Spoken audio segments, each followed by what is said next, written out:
What's going on, guys? My name is Aditos the One, and today we will be focusing on the lore of Mr. Hop's Playhouse 1 and 2. We're going to start with the second game, Mr. Hop's Playhouse 2, which takes place in the 1950s. But before we start in the 50s, we need to start in the 16th century, when a small girl named Isabel walks upon a forest away from her mother, and is met by a demon lord simply named the Entity, or the Dark One. The Dark One is the overruler of the underworld, so he's basically Satan in their world. He is a powerful deity who once was a resident of the celestial realm known as the Above. He held the esteemed title, the Guardian of Hope. However, his actions and moral decay resulted in his banishment from his heavenly abode, transforming him into a malevolent and dark ruler over the dark and sinister realm of the underworld. In this infernal domain, he became the very embodiment of evil and sin, spreading terror and despair among those unfortunate enough to cross his path. In order to further his dentistry, he crafted three devoted minions, Mr. Hop, Miss Bow, and Mr. Stripes. These sinister underlings aided their master in his insidious mission to harvest souls and perpetuate fear, and the entity enticed the girl into taking the medallions from him called the Six.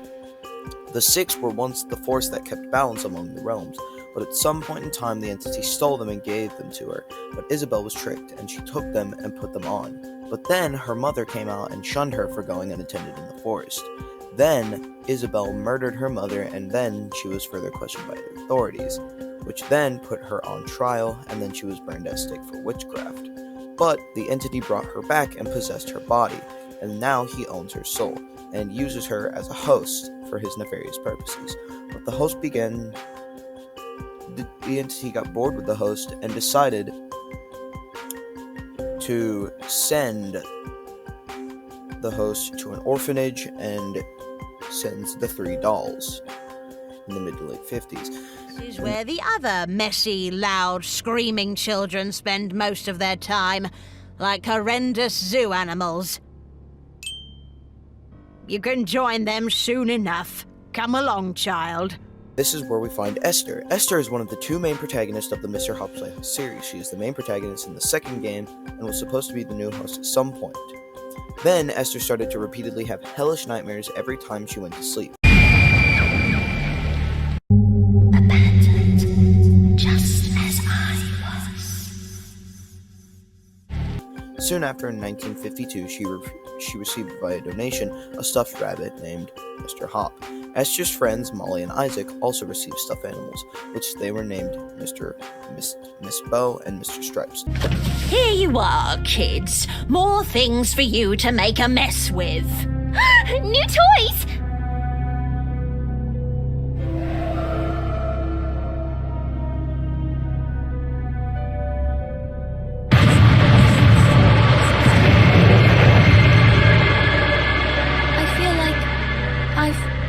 This before.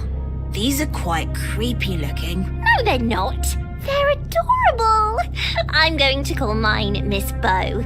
I'll call mine Mr. Stripes. What are you going to call yours, Esther? Mr. Hop. Shortly after receiving the stuffed animals, strange things started to happen around Esther, eventually leading to her friend's disappearance. Esther pressed on, facing off against all sorts of challenges and horrors, including the stuffed animals, which were actually evil creations known as the Three Curses, who were under control of the ruthless figure known as the Entity, and its vile cohort Isabel. However, after collecting a series of mysterious medallions, Esther is brought to the villain's domain, the underworld, where she gains a necklace able to repel the Entity.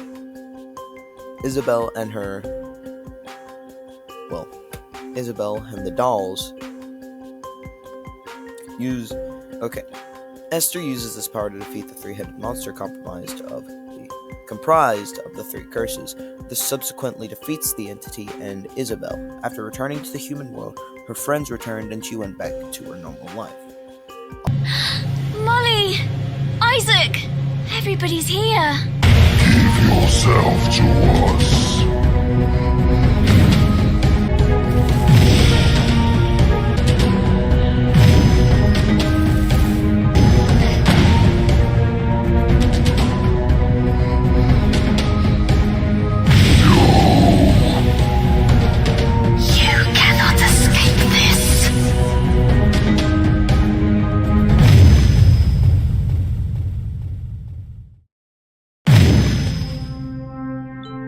What happened? It doesn't matter. Everything's okay now. Do you want to play hide and seek? I do! Yes, but I'll count this time. By the way, where did you get that necklace? Albeit still possessing the necklace. After the events that took place in the orphanage, Esther had moved on and forgotten about Mr. Hop. It is possible that Esther was adopted, but her foster parents didn't even care for her. Esther would go on to have a daughter named Jenna, who would in turn have a daughter named Ruby, who was born in 2009. Esther would make all sorts of clothes and toys for her granddaughter, with the power of the Six. Esther kept the entity and its subordinates trapped in the underworld. However, 66 years later, on September 12th, 2008, Esther would grow too old and weak of body, which allowed them to escape. The entity, vengeful from his past defeat, would capture Esther and take control of her in order to use her to get her family, where that is the first game starts to take place.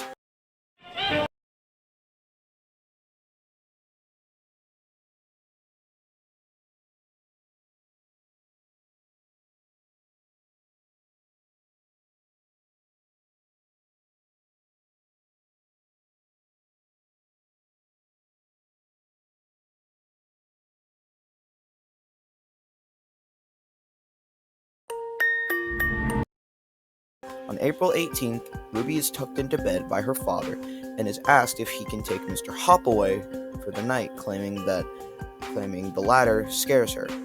Ruby's father, dismisses his daughter but leaves the nightlight on for a while. In bed, the nightlight starts to flicker and briefly goes out. When it comes back on, Ruby sees that Mr. Hop has vanished and nervously gets out of bed to go to her parents. Ruby traverses her home, and when she arrives in her parents' room, she finds that they have disappeared too and were murdered by Mr. Hop.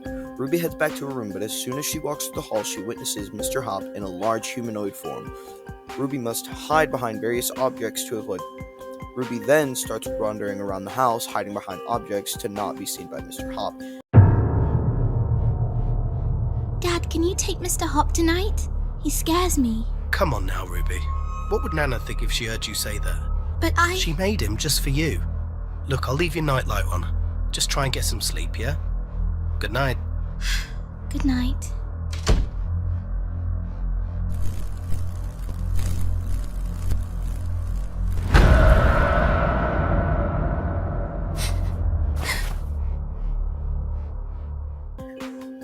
And maneuvers past her toys without drawing his attention. Ruby soon realizes that she must escape.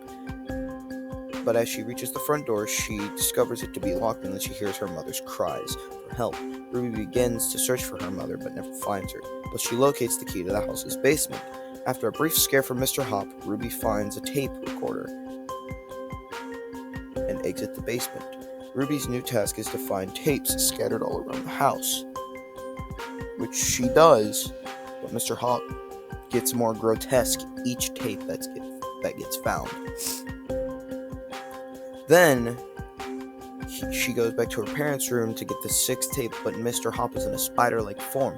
She escapes and returns to her parents' room to find that he is no longer there. Upon listening to the last tape, Ruby learns the location of her slingshot, and using a clue to from the calendar in the kitchen, she opens her parents' safe and retrieves her slingshot.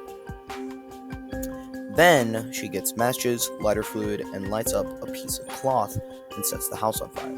After escaping the house, Ruby will watch as the house burns down, with Mr. Hop still inside pleading and begging for her to save him and her family. This is where the first game ends, and now we go into the final part of the chapter, Mr. Hop's Playhouse 3.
Over the course of exactly 6 months after Ruby defended herself from Mr. Hop, she now stays with her aunt, Debbie, which means her parents are gone and that no one at her school believed her story, causing her to drop out. 6 months ago, I defended myself from a monster that took away my home and my parents. I thought that my friends would be there for me, but when I told them what happened, they just laughed at me and spread rumors like I was some crazy killer. It got so bad that I had to drop out of school. Things have been awful ever since my Nana died. I wish she could call me her little gem and tell me everything was going to be okay. Just one more time. She wakes up one night of October 18th, 2019 to get a glass of water because she was thirsty, until she realizes that one of her toys, Holly, has moved. When Ruby goes back to her room, she hears her dad asking her to open the door. When she does, no one's there. The house seems to be slightly altered, and a mysterious voice calls her name. Then a wall opens up, revealing Mr. Hop looking at her. Ruby wakes up in the underworld, where she finds a shrine, which tells her a tale of the underworld and its inhabitants.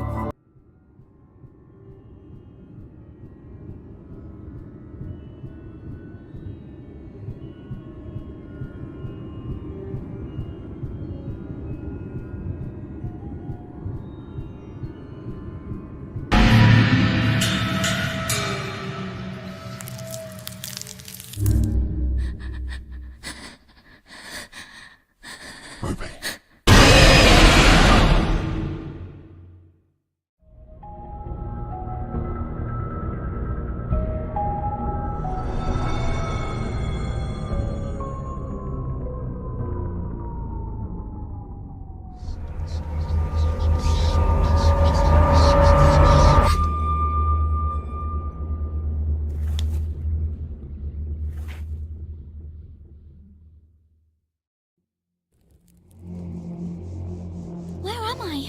I can't believe he found me. Ruby doesn't seem to understand the language it's written in. Ruby finds 3 coins, which are put in a stone, and then she can now advance further. Finding herself in an old building, after exploring it a bit, she finds out this is Blackland's Manor. Ruby seems vaguely familiar with this name, but she quickly gets attacked by one of the entity's guards. She escapes and encounters a puzzle that she has to move, a stone brick in the correct order of symbols. After doing so, she discovers another girl tied up in vines. Ruby goes to look for another way to help her. Ruby finds herself in a room with 3 pots and a tap. She quickly gets attacked by a giant goblin-like demon. Ruby fills the pots with strange colored liquids. When the 3 pots are placed back, the floor opens, revealing a tab of acid. The demon falls in it, and Ruby is safe. Ruby can now access a switch that tears some vines down. This frees the tied up girl, being Esther. The girl knows Ruby's name, which confuses her. Then Mr. Hop chases them down until they escape through a corridor through a closing door. Then the girl says that Ruby is her little gem, causing Ruby to realize that this girl is her Nana.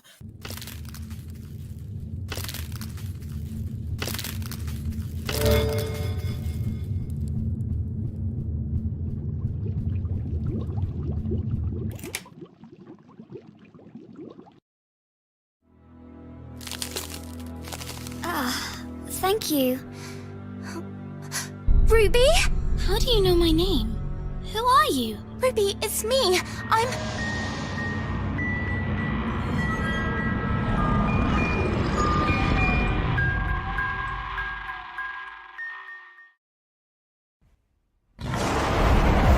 Run, Ruby!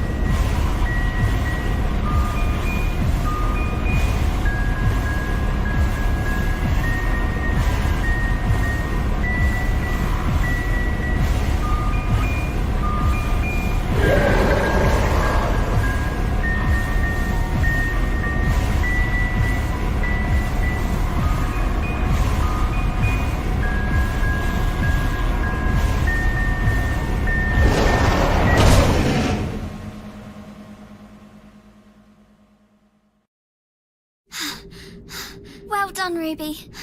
You really are my little gem. Nana? I can't believe it! It's so good to see you again, dear. They travel around the underworld until Ruby gets captured by vines and is brought to the entity. Nana, what is that? That is the fallen guardian of hope. The entity. But that means we're in... Yes, dear. The underworld. How? This is where bad people go. We're not bad, right? No, of course not. Do you remember that necklace I used to own? The medallions? The ones you said protected us? Yes, I used them to keep the entity and Mr. Hop away from us. But as I got older and weaker, I couldn't do that anymore. We must find those medallions.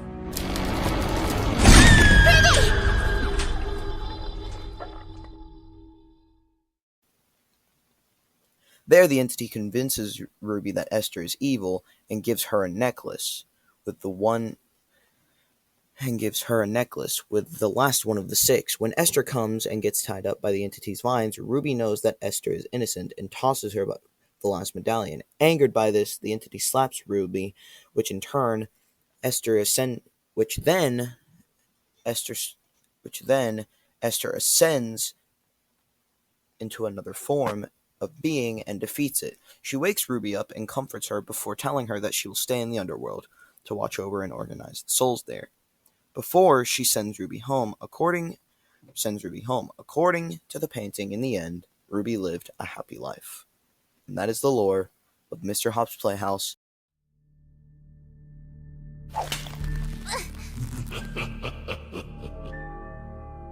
Where is she? Young Ruby is right here, safe with me. Ruby, are you okay? Young Ruby has come to her senses and is now my subordinate. She no longer wants anything to do with you. You gave me that toy, Nana. You took my life away from me. You're the reason I'm even here. Ruby, I never would have given Mr. Hop to you if I could have helped it. They took control of me. I'm so sorry that I couldn't protect you. Another lie. You're still my little gem, right? Enough of this. You will fall here, Esther.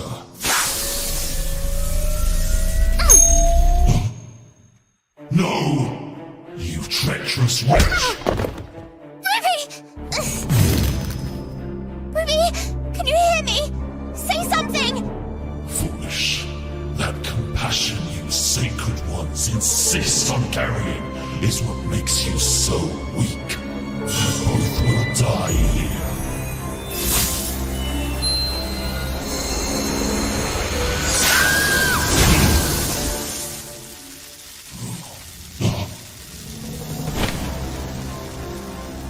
Now, it is you who will experience fear.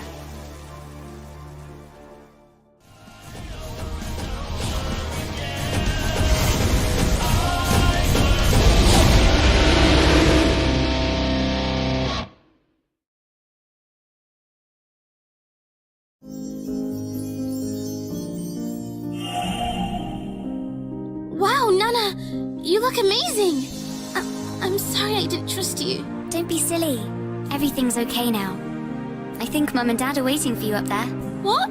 You're not coming? The entity said this place must have a ruler, and someone needs to keep all these souls in check. Besides, there's no place for an old girl like me on the surface anymore. I will watch over all of you, always. Goodbye, Nana. I am so proud of you, Esther.